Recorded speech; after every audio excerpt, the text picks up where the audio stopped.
नमस्कार, आप सभी का स्वागत इतिहास के पन्नों में। और इस अंक में परमार राजवंश का शेष अंश। पहले अंक में हमने जाना कि फतेह शाह शासक बन गए। फतेह शाह के बाद प्रदीप शाह और प्रदीप शाह के बाद ललित शाह शासक बने।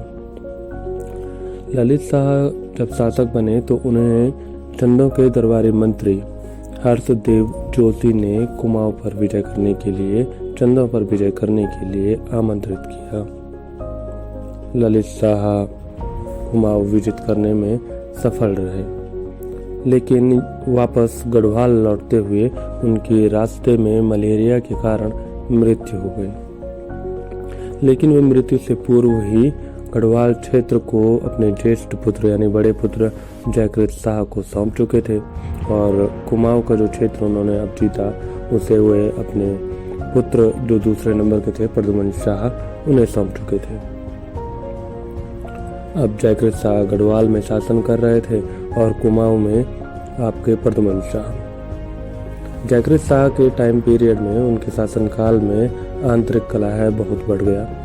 प्रद्युम्न शाह को गढ़वाल पर आक्रमण करना पड़ा और 3 वर्ष का कार्यभार उन्होंने गढ़वाल का भी संभाला। 3 वर्ष के बाद वे कुमाऊं लौट गए थे, लेकिन जयकृत शाह के शासनकाल में पुनः यहाँ आंतरिक कलह बढ़ गया, जिसे जयकृत शाह संभाल नहीं पाए और वे देवप्रयाग में स्थित रघुनाथ मंदिर चले गए। अंततः रघुनाथ मंदिर में ही जयकृत शाह की मृत्यु हो गई।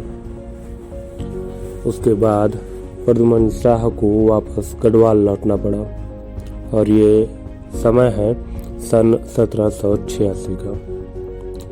1786 के बाद लगभग 5 साल बीते और 1791 ये वो टाइम पीरियड जब गोरखा शासक ने गढ़वाल पर आक्रमण कर दिया। 1791 के गोरखा आक्रमण में प्रद्युम्न शाह विजय हुए, वे जीत गए थे, लेकिन उन्हें आभास हो गया कि यदि गोरखा शासक फिर से हमला करते हैं तो वे हारेंगे और इसलिए उन्होंने निश्चय किया कि वे गोरखा शासकों को कुछ वार्षिक तौर पर वे उन्हें कुछ रुपए देंगे और ये रकम उन्होंने तय की 25,000 रुपए। समय बीतता गया, 1803 आया।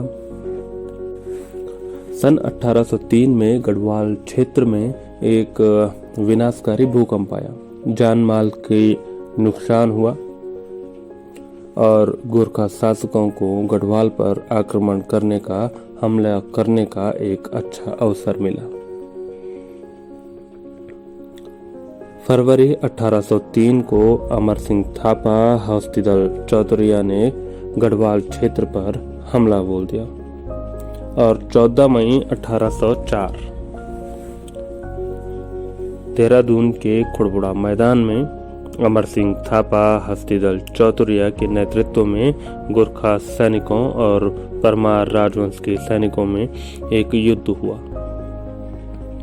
इस युद्ध में प्रद्युम्न शाह वीर गति को प्राप्त हुए। गोरखा सेनानियों ने उनके सेनापति ने प्रीतम शाह को बंदी बनाकर नेपाल ले गए और प्रद्युम्न शाह के जो दूसरे पुत्र थे सुदर्शन शाह वह हरिद्वार के क्षेत्र में आ गए। वह हरिद्वार आकर खुद को स्वतंत्र बनाए रखने के लिए इधर उधर घूमते रहे, भटकते रहे।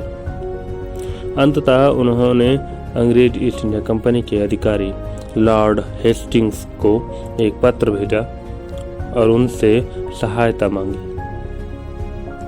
हेस्टिंग्स के द्वारा यह सहायता 10 वर्षों के बाद मिली, यानी अक्टूबर 1814 में। 1815 में गढ़वाल का क्षेत्र वापस छीन लिया गया। कुमाऊं गढ़वाल का जो ये क्षेत्र था ये गोरखा शासकों से वापस छीन लिया गया और सौंप दिया गया सुदर्शन शाह को। लेकिन अंग्रेज अधिकारियों ने सुदर्शन शाह से इस एवज में एक भारी रकम की मांग की, लगभग 7 लाख रुपए। जो उस समय बहुत बड़ी रकम थी। युद्ध में और उसके बाद का जो शासनकाल सुदर्शन शाह का रहा, यहाँ वहाँ घूमते हुए उनके पास इतना आर्थिक बल नहीं था। तो इस प्रकार अंग्रेजों ने इस युद्ध के एवज में गढ़वाल का लगभग आधा हिस्सा सुदर्शन शाह से छीन लिया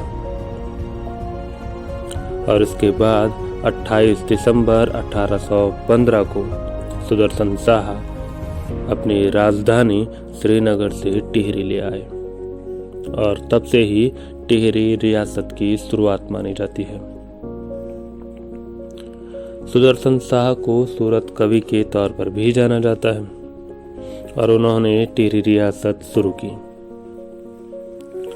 सुदर्शन शाह के बाद प्रताप शाह शासक बने और प्रताप शाह ने ही टिहरी में अंग्रेजी शिक्षा की शुरुआत की। उनके बाद कीर्ति शाह शासक बने और कीर्ति शाह, जिन्हें 1898 में CSI की उपाधि भी दी गई थी। कीर्ति शाह के बाद नरेंद्र शाह शासक बने। नरेंद्र शाह का जो शासनकाल है ये भारतीय इतिहास में बहुत स्वर्णिम युग या कहें संघर्षों का टाइम पीरियड रहा, क्योंकि इस समय बच्चे, बूढ़े, जवान, नौजवान सभी स्वतंत्रता आंदोलन में कूद पड़े थे। उनका जो टाइम पीरियड है वो 1913 से 1946 का है और राष्ट्रीय आंदोलन, स्वतंत्रता आंदोलन इस दौरान अपने चरम बिंदु से गुजर रहा है। टिहरी में भी प्रजामंडल आंदोलन की शुरुआत हुई और रियासतों को स्वतंत्र समाप्त करने की बात कही जाने लगी। नरेंद्र शाह के बाद मानवेंद्र शाह शासक बने और उन्होंने फरवरी 1948 में प्रजातंत्रात्मक शासन के लिए 4 सदस्यीय प्रजामंडल की स्थापना की, लेकिन इसका कोई लाभ नहीं मिल पाया।